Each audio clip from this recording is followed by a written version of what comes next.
We had just moved into a little ranch house in the suburbs. Storybook neighborhood.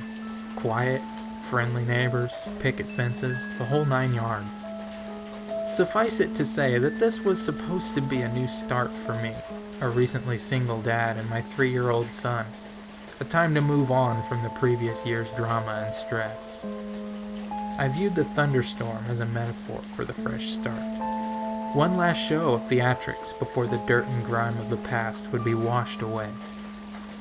My son loved it anyway. Even with the power out, it was the first big storm he'd ever seen. Flashes of lightning flooded the bare rooms of our house, imparting unpacked boxes with long creeping shadows, and he jumped and squealed as the thunder boomed. It was well past his bedtime before he finally settled down enough to go to sleep.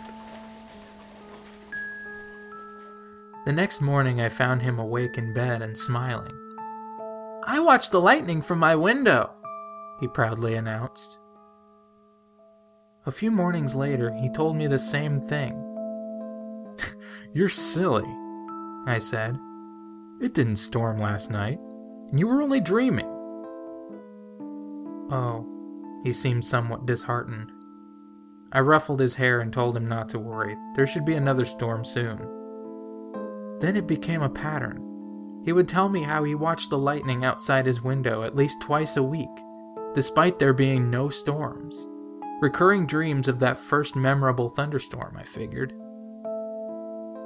It's easy to hate myself in hindsight.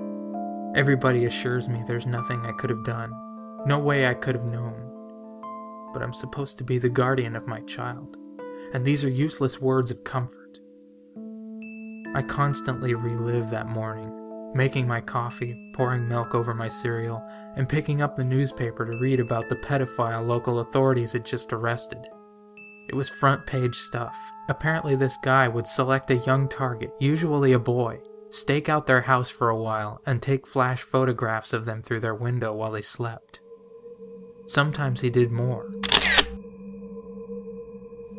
My stomach sank as the connection was made. At the time, it was merely something of a child's imagination. In retrospect, it's the scariest thing I've ever heard. After about a week, the predator was caught. My son came up to me in his pajamas. "Guess what?" he asked. "What?" "No more lightning at my window." I played along. "Oh, that's nice. It finally died down, huh?" "No, it's in my closet." I've yet to see the photos police have collected.